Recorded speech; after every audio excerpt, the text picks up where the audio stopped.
Welcome to the Bookshop at the End of the Internet. This podcast is dedicated to helping book lovers discover new authors. Like all the best bookshops, this podcast is filled with all kinds of books and all kinds of authors. So tune in, browse around, find a new author, and discover a new favorite book at the Bookshop at the End of the Internet. I'm Stacey Horan, author, book lover, and host of the Bookshop at the End of the Internet. This is episode number 216. For more information about this or any of our episodes, go to my website, staceyhoran.com. If you enjoy the podcast, leave us a review, like us on social media, and share us with your friends, family, and fellow readers.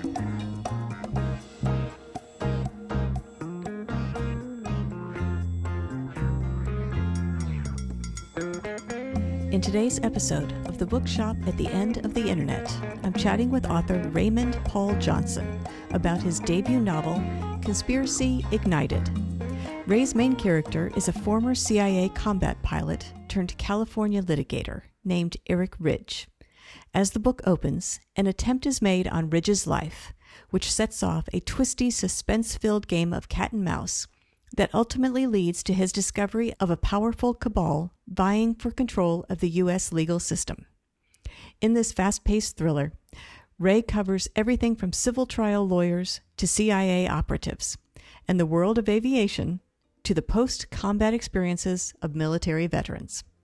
Ray has wanted to be a writer since high school, but he had a number of other careers: engineer, Air Force pilot, CIA pilot, and civil trial lawyer, before finally publishing Conspiracy Ignited. In this episode, I'll chat with Ray about his writing journey, why he decided to focus the conspiracies in the novel on the judiciary and the jury system, and why the theme of tough never quits is found not only in his debut novel, but in all of his careers to date, as well as a few other things. Coming up.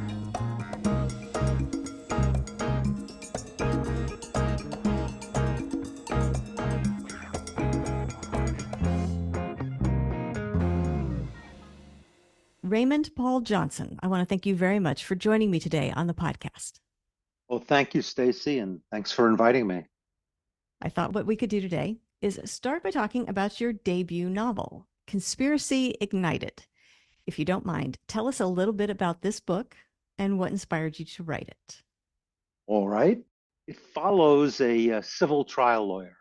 He's based out of Los Angeles. Actually, a lesser known place than Los Angeles. It's part of Los Angeles. It's called the South Bay. A lot of people know it also as the beach cities. They're south of Los Angeles Airport. Anyway, that's where his law firm is, and that's where he operates out of. There's a backstory to that, but I'll leave that to the readers. Anyway, through one of his cases, he doesn't know why, but he gets involved with a secret society. He actually gets attacked one night and has no idea why, and goes to the hospital, comes out, and the attacks continue. It turns out that one of his cases is unwittingly involved with a secret society that's trying to take over the judges and courts of America. And he is in their way. They've told him to get out of his way, and he's not the type of person that does that. He basically is, of course, a trial lawyer, but before that, he was a pilot in the Air Force, and he was a paramilitary pilot for the CIA. And he just doesn't listen to bad people trying to bully him. So he refuses. Now, the inspiration was, I've been a thriller writer all my life, a thriller reader, all my life. I mean, some of my favorites are Michael Connelly with the Lincoln Lawyer series, and I love adventure and action thrillers too. Been following Clive Cussler since I was a kid. He did the Dirk Pitt series. His son now, Dirk Cussler, is continuing it since he died, unfortunately. In any event, the inspiration was that looking at all that work, I saw two missing things. One, most of the lawyers in these thrillers are either criminal defense lawyers or corporate lawyers of some type. And I really haven't seen a full book. There may be one out there, but I haven't read it involving a civil trial lawyer, someone who represents everyday people against the gigantic corporations of the world. So I wanted to fill that hole. Another thing I saw was missing was generally the domestic terrorists that are involved in these thrillers in America. They either headed against the executive branch, they try to kidnap the president or one of the secretary of state, whatever, or the legislative branch of the government, that is, senators or congressmen that they may try to intimidate, terrorize. But I hadn't seen much, or at least not a full book, written about a domestic terrorist group going after the judiciary, the judges and justices, the court system itself, the jury system. And I thought that was important enough to explore. So that's what set me down to the typewriter. So you've covered a lot in this book, and I'm gonna want to talk about it. But first, I think we should talk about your main character, Eric Ridge. So, what do readers need to know before they pick up the book? What would be helpful for them to know about Eric Ridge? Well, he's a first of all, he does civil litigation only. He's not a criminal defense lawyer. He doesn't get involved in criminal cases. But his background is that he's a military veteran. He was a combat pilot, both for the Air Force and the CIA. Lurking in the background, kind of unknown to him, he is suffering with post-traumatic stress disorder. And the things that happen to him accelerate that, which does happen in real life with people who suffer that. And that makes his going even rougher than it is. But it's the other thing is the organization he's going up against, he really has no clue. He is just trying to find out who is harassing him, his family, and his friends.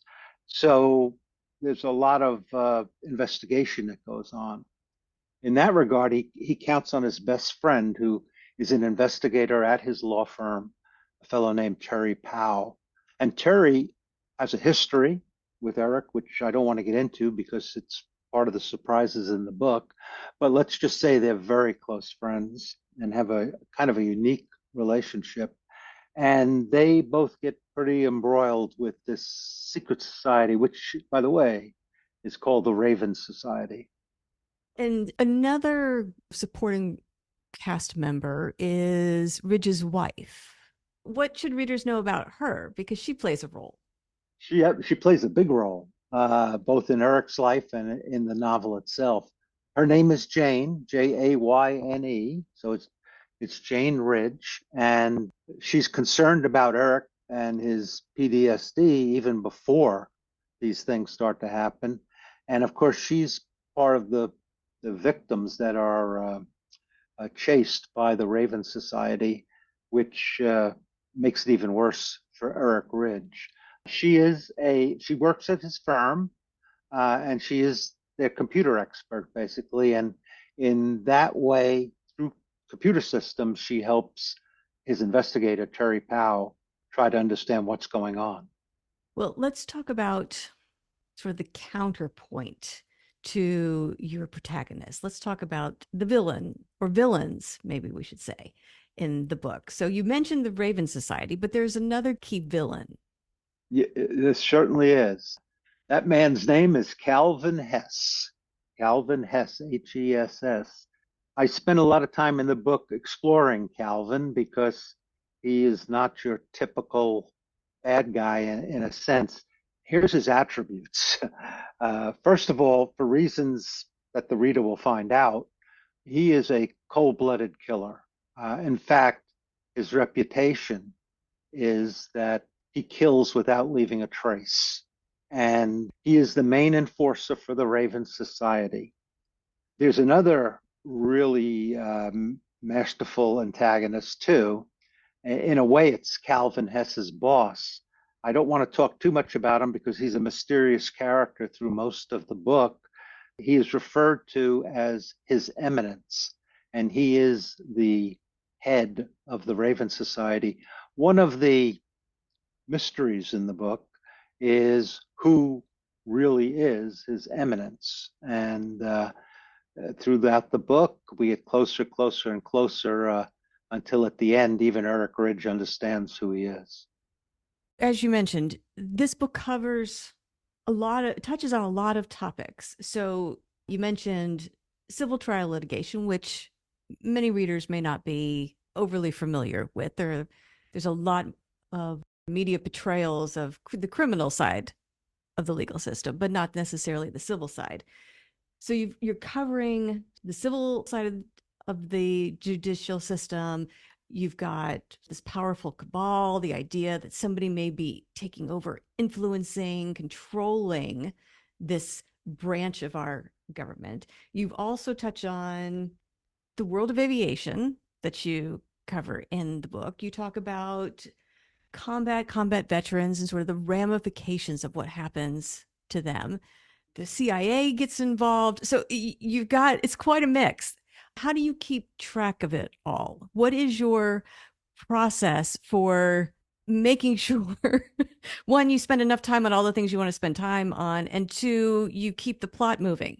Right. Yeah. First of all, there are 5 points of view in the book.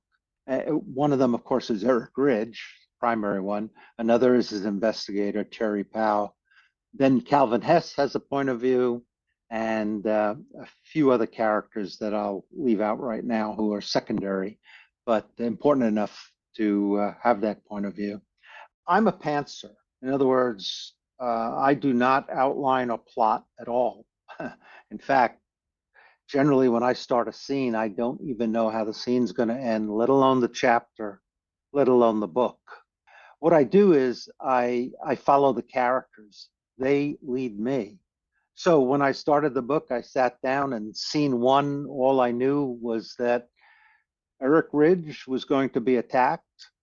And that's about all I knew. And then we started. Of course, being a pantser, or what they sometimes call an organic writer, there's a lot of rewriting involved.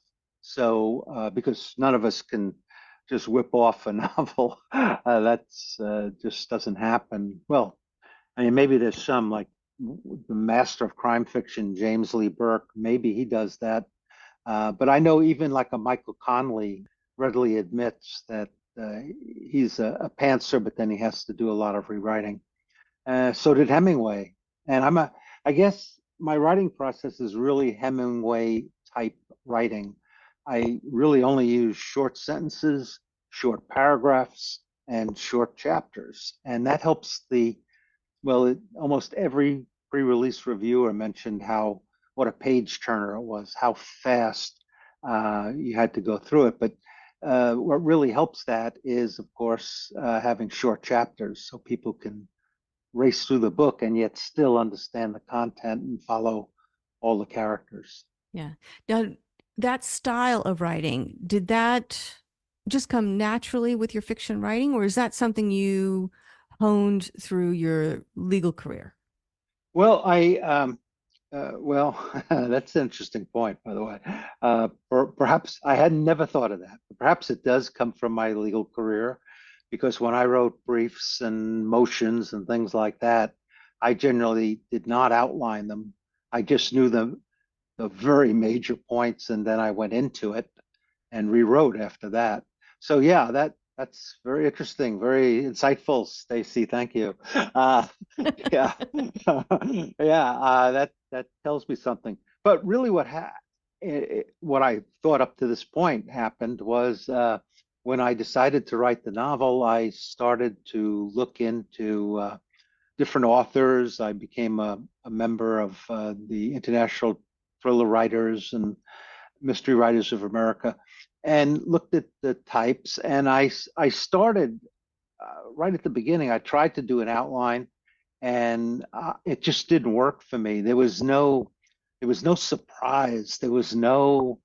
I mean, what I love about writing is the surprise I get as a writer, let alone what the reader gets. And if I know what's going to happen chapter by chapter or throughout the whole book, it rips that surprise away, and then I don't enjoy the writing. I mean, it's just at that point, it's just work. And that's not why I'm in as an author here. I want to enjoy myself while I'm doing it. Well, let's talk about those surprises because a lot of pantsers I talk to mention usually arriving at some point in the story and realizing that the character has taken them down a road they really did not expect or really shocked them by something the character wanted to say, something the character wanted to do, and they had to rethink maybe where the story was going. Have you ever had that experience where something really, really threw you for a loop? All of the time. That's what's fun. That is the fun. Yeah. I mean, I'm halfway through my second novel now, at least the first draft of it, and it's a follow-on because it's the Eric Ridge thriller series, and they're still surprising me left and right. The characters. I mean, Jane was just kidnapped. I didn't know she was going to be kidnapped in the second Goodness. book. Yeah, so that's the sort of thing that goes on, and I wouldn't want it any other way. I mean, if I had to sit down and outline a whole book and then fill in the blanks, it would kill me. I know there are a lot of great authors that do that. James Patterson, for instance, Jeffrey Devers does it that way. He outlines the whole book, but it just ain't for me. So I'm curious, as you're going through and it's just one surprise after another, how much do you find real life seeping into your work? Because even though it's fiction, we all know most of it is make believe. A lot of writers find that either their own real world experiences or those of people they know end up creeping into the book, intentionally or unintentionally. How much do you find real life influencing what it is that you're writing? This may be one reason why I'm such a free form pantser, I guess, if you want to call me that. Almost every scene or every major scene in the book is based on a composite of something I've either been part of or witnessed in my life. As a lawyer, as a combat pilot, as a civilian pilot, it is. It's all based, at least to one degree or another, on actual happenings. It's true throughout the book, except for the Raven Society itself. That of course is fiction.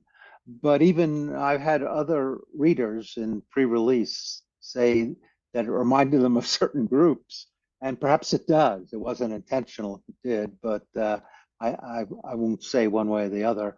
But other than the Raven Society itself, I think everything else is based on things that have happened to or around me during my life. Hmm.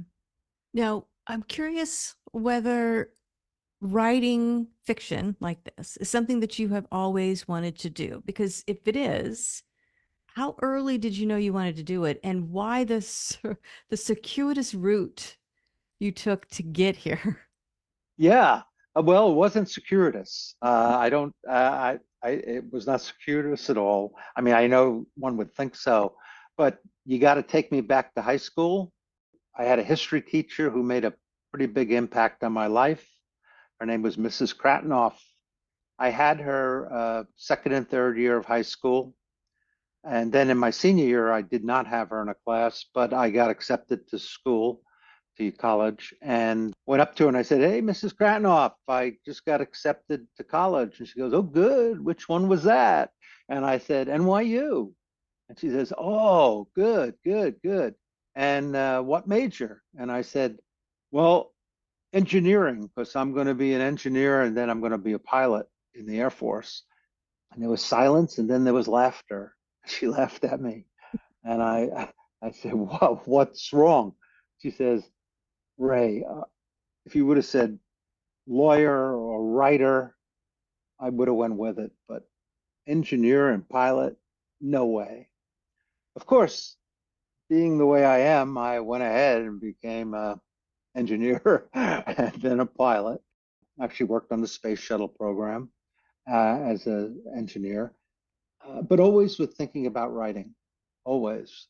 And at NYU, what I loved about NYU when at the time that I went, they they were well grounded in the liberal arts. I had some amazing literature and writing courses, but I also had the high tech engineering too, which I needed to graduate, and that stuck with me. Also, as a lawyer, I loved writing and editing. I, I, I mean, I had my own law firm, and the associates and paralegals would write motions and briefs, and they'd give it to me and they know I would edit it a lot because that's just me. I didn't. I told them it wasn't anything personal. That's just me. And I wrote. I actually have published with a co-author a treatise, 850-page treatise, which is a nonfiction book called Effective Product Evidence to Verdict. But all that being said, it wasn't fiction, and I was reading fiction the whole time, and that burned. That burned. And then along came COVID, and I kind of realized if I'm ever going to write that novel or novels, this is the time to crank back my practice and do it. Because while I was a lawyer, I found it impossible to do it. I tried. I drove my secretary nuts at times because I'd bring her these things and she'd type them up, but they were fragments. They never got together. And I knew I had to dedicate myself to it at one level or another before. So today, I only practice law in two areas. One, I instruct legal classes and trial law, product liability, and aviation safety at the University of Southern California on a part-time basis. And then part-time, I'm a consultant in just some select cases around the country that interest me. But other than that, I spend my time writing. I'm curious what other goals you have for yourself as a writer. You mentioned you're working on the second book and your plan is to make this a series. So let's start there. Do you have a goal for the series? Do you have a number of books, or is the idea that you'll just continue to write it as long as these characters interest you? It's the latter. Mm. But I know I'll have a second. I mean, because I'm halfway through with the first draft, and I know there'll be a second. I imagine there'll be a third because that's the type of person I am. Remember, I do have a background as an engineer, so there's something about a trilogy that sounds great to me. Right. On the other hand, I've been to presentations by Michael Connelly, for instance, who I think is a great writer, and his Bosch series, which I've read every single one of them, which is getting up around 30 now or 40. He never intended that to go 30 or 40. It just happens or it doesn't. And it's what you said. If the characters take me there, and they still keep interesting me, then I'm going to go with them because why shouldn't I? It's Yeah. fun. Yeah, Right. Right. Keep writing till it's not fun anymore. Right. Is that that's the right. idea? Mm-hmm. That's right. Exactly. Exactly. Well, what about other goals? Do you have other things you would like to do as a writer? I mean, other genres, other types of writing, anything else interest you? I'll always be in the thriller category because that interests me. If I read regular murder mysteries, which sometimes I have to for other reasons, I get through them. I like them, but if there's no thrill in them, they don't interest me for long. I've got many, many that I've stopped one third of the way into the book or halfway into the book, and the bookmark stays there forever. That doesn't do much for me. I like to get to the end of things, so I stick with thrillers, Yeah. and I will as a writer too. The only aspect of this that might take me down another avenue, but it's related, would be, of course, if the books turn into films, then that would be a TV series or film or movies. That would be interesting to follow that, but I don't think I would stop the writing. Well, you mentioned being an engineer and finding the balance of a trilogy appealing. These other careers, these other lives that you have led up until your current one as a fiction writer, what sort of skills or lessons from those careers do you bring to bear on your writing? Do you find any of them influencing either your process of writing or the subject matter in any particular way? Yes, and primarily in this way. One of the themes of Conspiracy Ignited is something that the that Eric Ridge says to Terry Powell a lot when they get into a lot of trouble, and that happens all the time in the book, and they need to dig themselves out, and they just remind themselves. They just say three words: "Tough never quits," and that comes through in the novel. It's a major theme of the novel, and it has in all the careers that I've been involved in, whether it's flying jet aircraft or test flying airplanes or trying cases against the biggest corporations in the world or designing the space shuttle. I follow everything to logical conclusion. If I start something, I finish it. My daughter laughs at me because she still remembers as she was a child growing up that I would say, don't do things halfway. If you're if you're throwing darts at a board, aim for the bullseye. Those type of sayings have been with me since I was a little kid. Mm. Well, if people want to learn more about you and the book, look for new releases, that sort of thing, where can they go to find you and that information? Well, the best way, of course, is my website, my author's website, which is my name, RaymondPaulJohnson.com.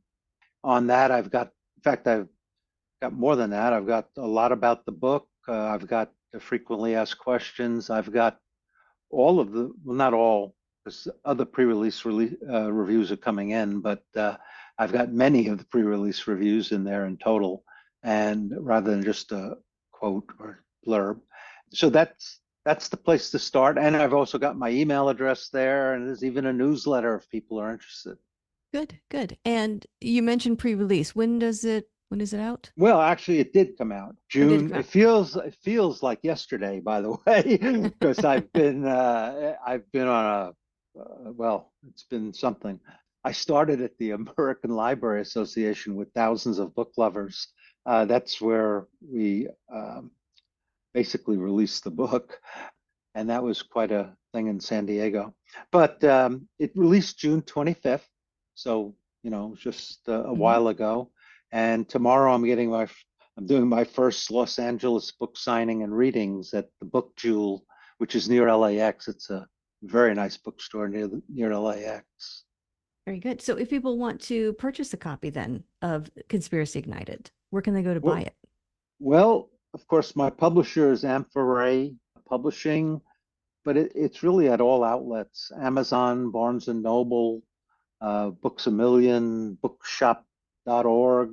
You can ask your librarian to bring it in if you're not a buyer of books, but rather a reader of books. And several librarians, I think, will do it as a result of my releasing the book at the American Library Association. So just about anywhere, every time. The independent bookstores, that's what the Book Jewel is. It's a large independent bookstore in Westchester, or the Westchester area of Los Angeles, which is near LAX. Very good. Very good. Well, Ray, I want to thank you very much for joining me today on the podcast. And I want to wish you luck with Conspiracy Ignited. So congratulations on everything you've accomplished so far, and best of luck with the rest of your writing journey. Well, thank you, Stacy, for inviting me, and it's been a pleasure. The Bookshop at the End of the Internet is a podcast dedicated to helping book lovers discover new authors. Like any good bookshop, this podcast features a wide variety of books by the equally varied and interesting authors who felt compelled to write them. This podcast gives you a chance to meet these wonderful writers and discover your next must-read book. Listen to the authors describe their books and tell you their stories in their own words. My interviews feature books from all genres and authors from all walks of life, including those who are indie published as well as those published by small presses and large publishing houses. Looking for unique, not so easy to find books for yourself, a friend, or a book club? Tune into this podcast and find your newest favorite author or maybe a soon-to-be bestseller. This podcast, like all the best bookshops, is filled with all kinds of books and all kinds of authors. Tune in, browse around, find a new author, and discover a new favorite book. You never know what treasures you might find in the Bookshop at the End of the Internet.